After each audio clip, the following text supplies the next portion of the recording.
Have you ever watched a football game and then you couldn't see the end of it because the network flipped away? You're watching a game on CBS or Fox, and the game is going into overtime. And with the score knotted up, with tension at an all-time high, and with the game about to be decided, CBS or Fox takes you away from that game to the start of another game. This can be incredibly frustrating, especially if you're a fan of one of those teams. But in all likelihood, it flipped because of an NFL mandate. The broadcasting rules state that provided a local team's game is able to be shown locally, which nowadays is not an issue because there are no blackout rules, the entirety of the game must be shown, regardless of what else is happening around the league. In other words, if you live in Atlanta, you must get all 60 minutes of the Falcons game. If you live in Chicago, you must get all 60 minutes of the Bears game. And that means if the Bears play in the later window at 4 o'clock Eastern, the network is showing a completely different game at 1 o'clock, and that game runs long. No matter how good that 1 o'clock game is, the ending of that game must be cut off to allow the entirety of the Bears game to air in Chicago. There are some markets that will join the Bears game in progress, but Chicago is not one of them, and the NFL will mandate that you miss the ending of a close game so that you can see the entirety of your local team's game, which, while it sucks for neutral fans, makes a ton of sense at the end of the day. So what if I said that there was one time where this didn't happen? What if I said that there was a moment where CBS had to switch off of a game to get to the local team's game, and at the end of the day, they didn't do that? And amazingly enough, it wasn't an act of incompetence on the part of CBS. This was one of those times where rules were meant to be broken, and where CBS had a darn good reason for sticking with the game. As while they screwed fans of the Miami Dolphins over during this game right here, they would have screwed them over some more if they made the switch in the first place. Because during week 17 of the 1999 NFL season, when Miami played Washington, no one in Miami could see the first 7 minutes of the game, and no one in South Beach could see how the game started. And this is the story behind one of the strangest broadcasting controversies in NFL history, and how the new millennium started off with a brand new controversy. Make sure you hit that like button down below, subscribe, hype up that video, and turn on the notification bell so you don't miss a single video that we post on the channel. Because we post every single day on here about the weird and the wacky history of the NFL, with stories like this one that you may not have heard of before. So if you like that sort of stuff, then this is definitely the place for you. Thanks in advance for liking and subscribing, and for hyping up the video, and for helping us grow this community. And with that in mind, let's talk about the Dolphins truly running the ball from goal to goal like no one's ever seen. Literally, because no one in Miami saw it. Before I talk about the actual incident in question, we need some context to understand the importance of this game right here, as well as how the game was going. And we're actually going to start backwards on this one, starting with the later window game, as in the Miami-Washington game, and then we'll move our way to the earlier window game. Even though the timeline is a bit confusing, you'll see why I'm doing this in a little bit. It's January 2nd, 2000. It's week 17 of the NFL season. And as we're officially in a brand new year and survive Y2K, we've got an interconference battle on our hands in a rematch of Super Bowl VII between Washington and Miami over in DC. Washington entered this game having absolutely nothing to play for. They entered at 9-6, having already clinched the NFC East. And with Tampa Bay winning their game at 1 o'clock earlier in the day against Chicago to improve to 11-5, it meant that the Bucs were locked in as the number 2 seed, with the Rams being the number 1 seed with their dominant greatest show on turf offense. Remember that back in 1999, there were only 3 divisions in each conference. So what this meant was that regardless of whether or not Washington won this game or lost this game, they were locked in as the number 3 seed, meaning that they would host a playoff game, but would not get a first-round bye. Despite Washington having nothing to play for, though, as you can tell from these highlights, it didn't stop Washington from looking awfully good on the day. Washington won the game 21-10, and enter the postseason on a high note, with a game not even being as close as the final score indicates, as Washington led it 21-3 with just over 3 minutes to go. Miami turned the ball over 4 times, and when you lose the turnover battle with a -4 margin, you're usually not going to win too many games, and this one was no exception.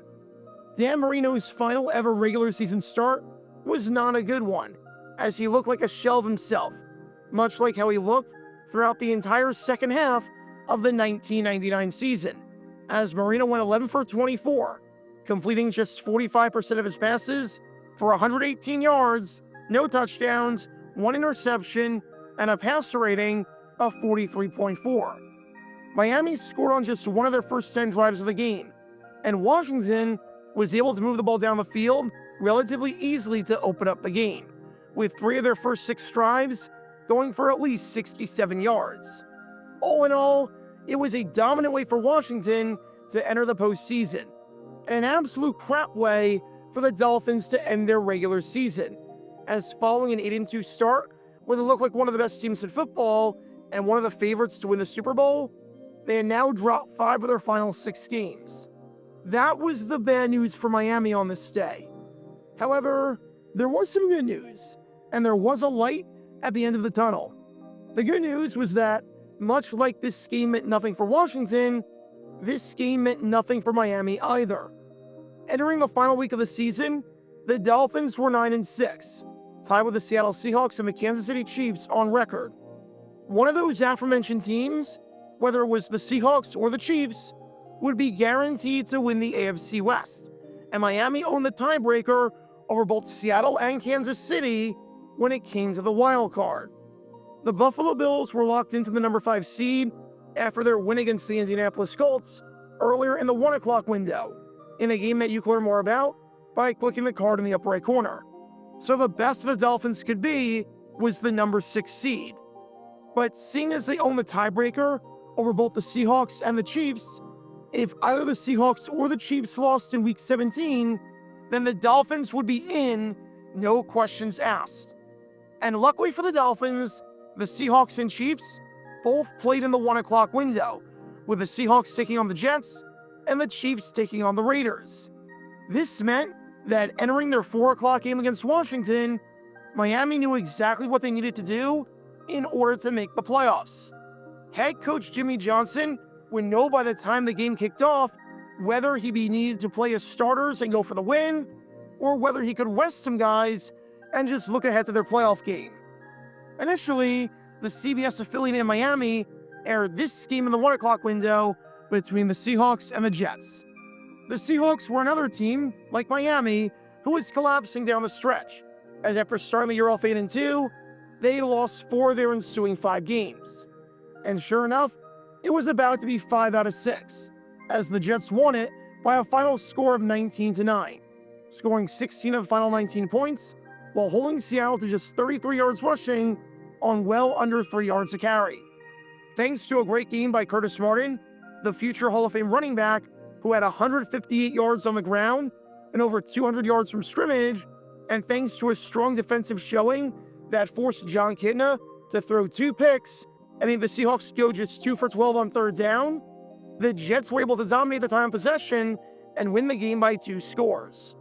With the results of this game, the Dolphins had officially clinched a playoff spot, and were going back to the playoffs for the 3rd straight season and the 5th time in the last 6 years. They had backed their way in. So when it came to Miami in this game right here against Washington, the Dolphins had nothing to play for thanks to their division rival doing them a solid. Congratulations, Miami. The Jets helped you out. Probably the first and only time you've ever rooted for the Jets to win a game. But you did it. Now, you can look ahead to the playoffs. But who are you going to play? Who is your opponent going to be? Well, that was still up in the air, because the number 6 seed was guaranteed to be Miami, and the number 3 seed was guaranteed to be the AFC West winner.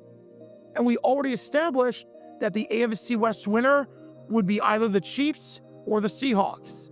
And that takes us to this game right here, as the CBS affiliate in Miami, after the Seahawks game was done, switched to bonus coverage of Chiefs Raiders before the Dolphin game started. The stakes were simple.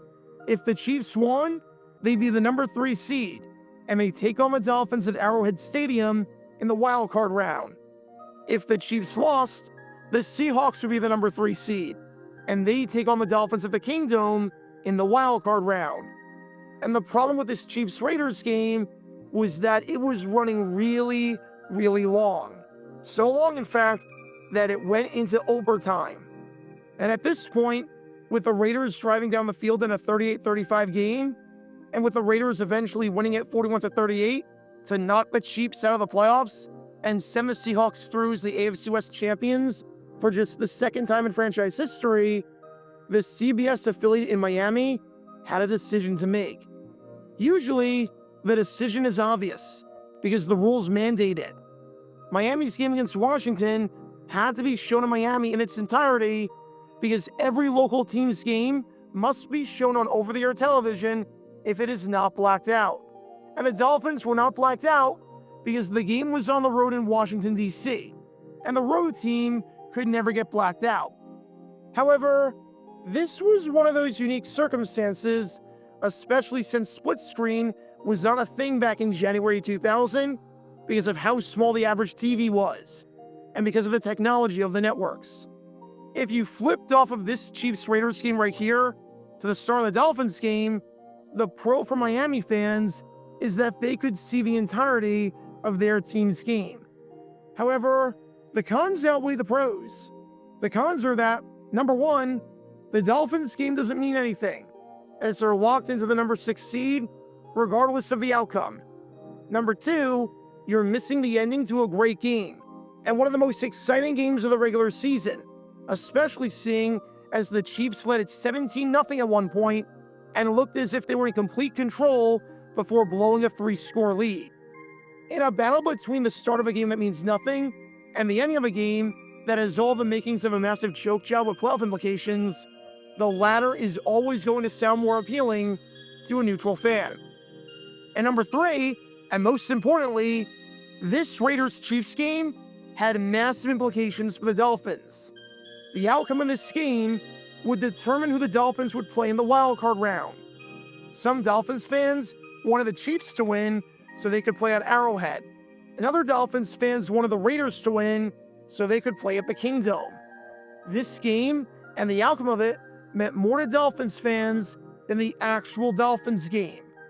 Miami wanted to know who their opponent would be, so why should CBS flip out of the game that would determine that just to follow a rule that makes sense in theory, but in practicality, in a moment like this, doesn't make any sense?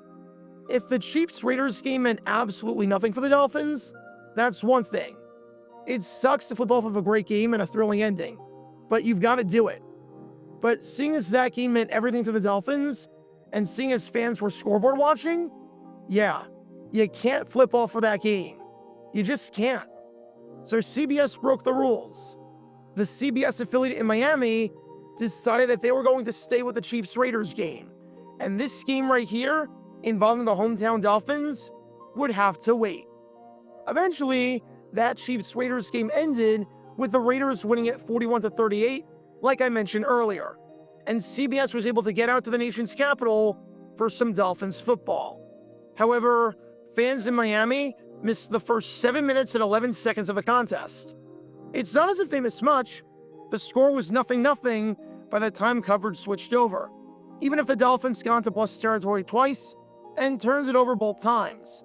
But they missed their hometown team play so that CBS could show an out-of-market game that had massive implications on the affected market. And while you're going to tick off people either way, seeing as it can't show two games at the same time, I think CBS made the right call here with the late switch, especially considering not just how good the game was, but most importantly, the implications of that game on the playoff picture, especially as it pertains to the hometown team. Today, a scenario like this will probably never happen.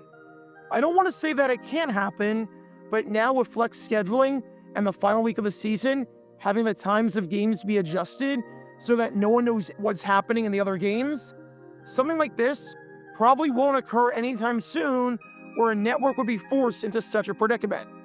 In today's world, that Dolphins game is either at 1 o'clock alongside the Seahawks game and the Chiefs game, is at 4:25 alongside the Seahawks and Chiefs game getting moved, or is one of the two Saturday standalone games. And if such a scenario did happen today for whatever reason, we'd see CBS use a split screen, as they've done it before when one game runs long and goes into another game so that you can see the ending. Regardless, it didn't take long for CBS to have its first controversy of the 2000s. Because on this January day to kick off the new year, Dolphins fans got to see their team clinch a playoff spot, even if they didn't actually get to see their team in the process.